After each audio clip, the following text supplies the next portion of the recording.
Hello friends, welcome back to another video. It is a beautiful October day and I have a very fun evening planned. My sister is coming over and we're going to have a practical magic themed dinner party. Well, we're calling it a party, it's just the two of us, but it's still a party in my book. If you haven't read the book or seen the movie, Practical Magic is a fun, whimsical story about two sisters who are also witches, and my sister and I love watching it together around this time of year, and we have wanted to do a themed movie party for a while now, and we're so excited that we're finally making it happen, and I want to take you along with me. I'm going to show you how to make the recipes, how to set up the decor, and how to do some fun activities so that you can throw a party of your own just like this if you'd like. So I created a themed menu using references from the book and the movie. For example, there's a line that goes, "Always throw spilled salt over your left shoulder, keep rosemary by your garden gate, and plant lavender for luck." So a lot of these recipes are made with rosemary and lavender. The first item on our menu is Witch's Brew soup. So it is a slow cooker butternut squash and lentil soup, and the concept behind this is to have a cauldron of soup bubbling when she arrives. Next on our list is rosemary sunflower seed crackers that we're going to snack on as an appetizer and during dinner. And then for dessert, I'm making a crescent moon chocolate and blackberry tart. There are a lot of scenes in Practical Magic involving the moon, so keeping it on theme. And then I'm making a blood orange and thyme infused water as a nod to the blood on the moon scene where the sisters see that the moon is red, and I thought that the blood oranges would kind of look like little red moons. And then finally we're going to make midnight margaritas. So one of the most popular scenes from the movie is a scene where the sisters wake up in the middle of the night and they make margaritas and dance around the kitchen with their aunts. So instead of making the margaritas at midnight, I thought it would be fun to make a midnight colored margarita using blackberry and lavender. So that is our menu for tonight. All of the recipes are vegetarian and gluten-free, and I will also include an alcohol-free modification for the margaritas so that everyone can enjoy them, and I will link all of the recipes for you below. And after dinner, we're going to make crescent moon floral wreaths. So I will share all of the steps on how to make those later on in the video. I have a lot to do this morning, so I'm going to head downstairs and get started on the cooking. So almost all of these recipes can be made in advance, which is something I always like to do whenever I'm entertaining, because that way I can just have fun with my guests and not worry about the food when they're here. I'm getting started by making a chocolate crust for the chocolate and blackberry tart. I'm mixing together some almond flour, sugar, and cacao, and then stirring in some melted vegan butter, vanilla extract, and salt.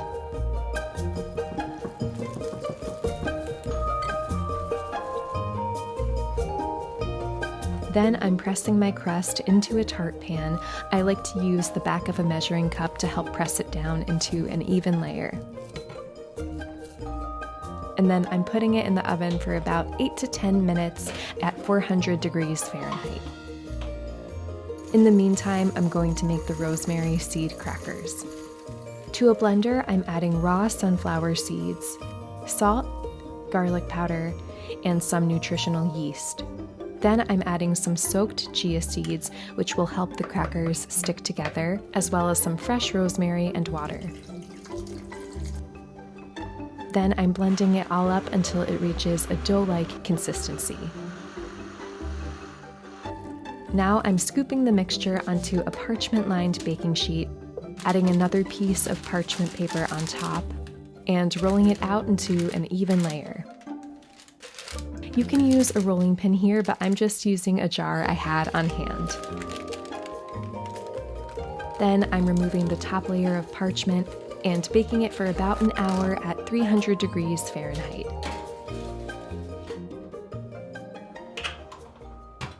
So while the crackers are in the oven, I wanted to show you some of the decor. I got lots of flowers from Trader Joe's yesterday, and then when my sister gets here, we're going to take apart the centerpiece and use the flowers and greenery to make our crescent moon wreaths. I got baby's breath, these small purple flowers. I don't know what they're called, but they're so pretty. And I also got these dark purple, light purple, and dark red flowers. I believe these are all different varieties of mums, but I could be wrong. And I got ferns, eucalyptus, and this delicate greenery. I also got some dried lavender and dried wheat. I thought that the lavender just was so perfect for practical magic. These are the supplies I got from Michael's to make the wreaths. We're going to use the pliers to cut them, and I'll show you how we do that later on when she gets here. And I saw this candle at Target last week and I had to get it. It's a firewood and patchouli candle that is in a cauldron, so I thought it was so perfect for our practical magic party.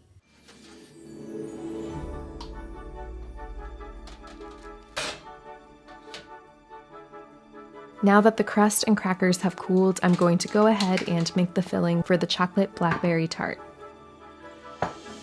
To a blender, I'm adding some cashews that have been soaked overnight, along with some fresh blackberries, the solids from 1 can of chilled coconut milk, some cacao, maple syrup, and salt.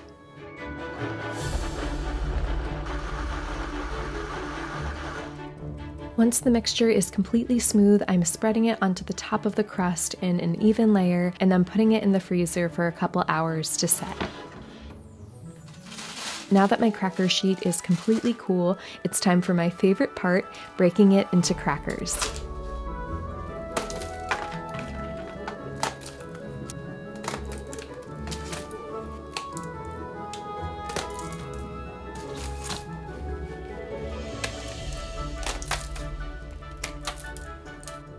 These rosemary sunflower seed crackers are so savory and delicious, and they're wonderful on their own or with cheese or dips like hummus. They're just such a good snack for fall.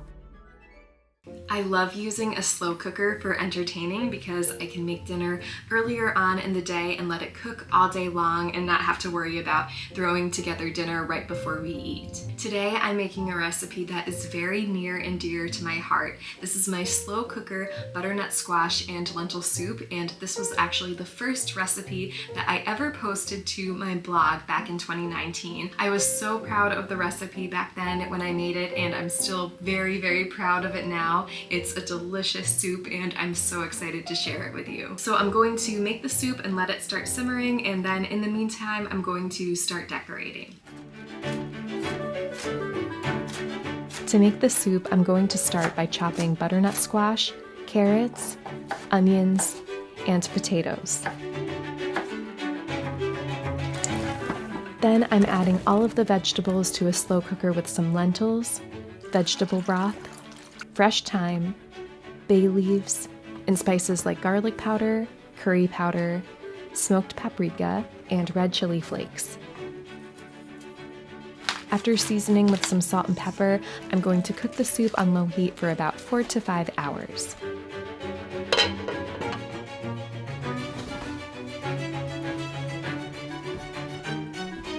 To keep the table looking really whimsical and practical magic themed, I'm adding a lace tablecloth and some natural materials like wood slabs and lots of flowers and greenery.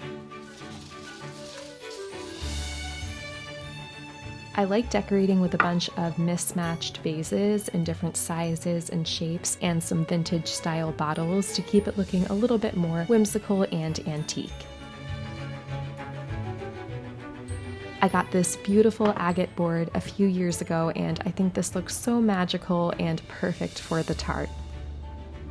To decorate the tart, I'm creating a crescent moon shape using fresh sage, blueberries, and blackberries.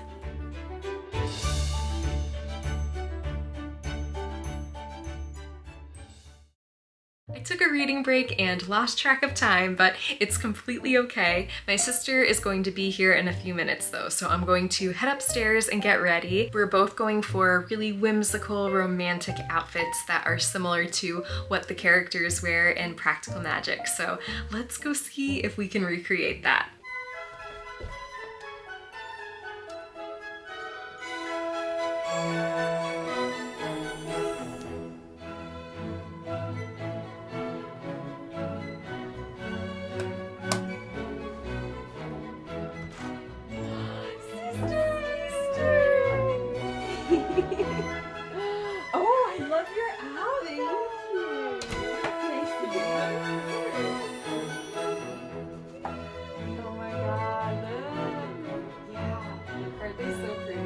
To make the infused water, we're adding 1 sliced blood orange and a few sprigs of thyme to a pitcher, filling it with cold water and letting it sit for at least a few minutes to infuse. It is so simple but so refreshing, and I love the colors and flavors for fall.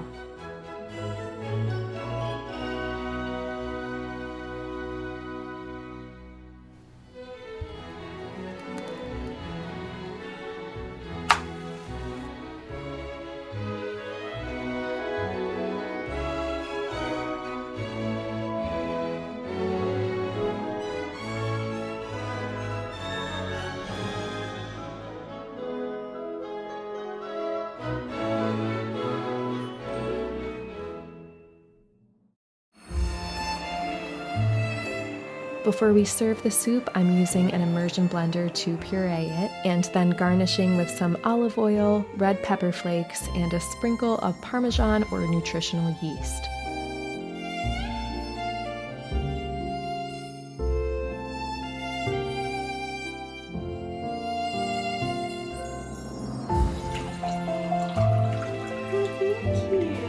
You're welcome.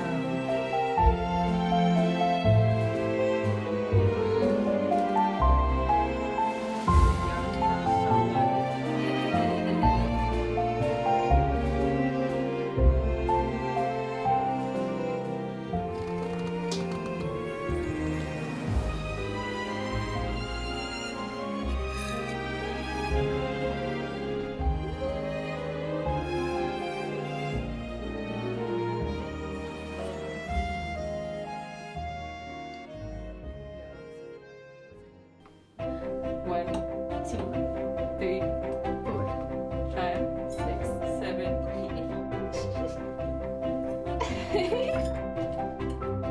you want a muddle? Sure.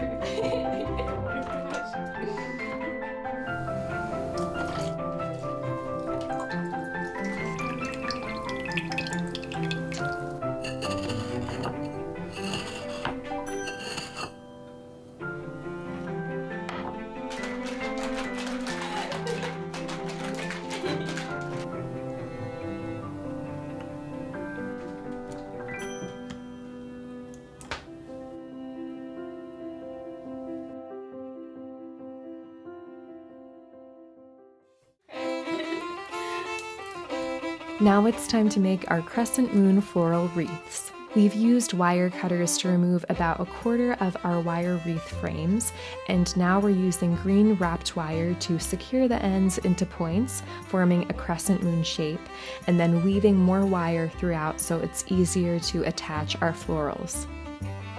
Next, we're using a blend of flowers and greenery from the centerpieces to create our wreaths, and using floral wire to hold everything in place.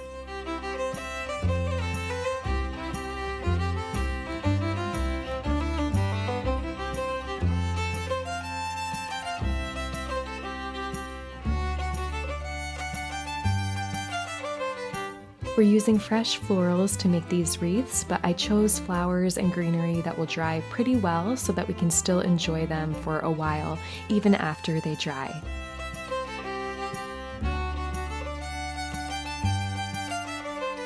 That's beautiful, sister.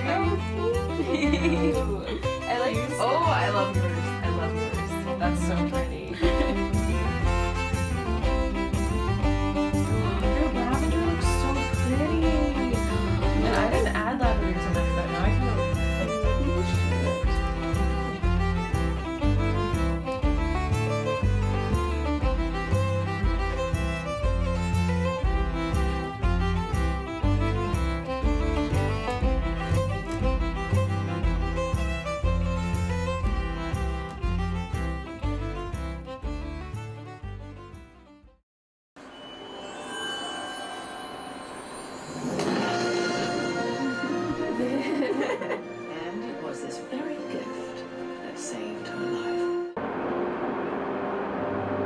It's you and me.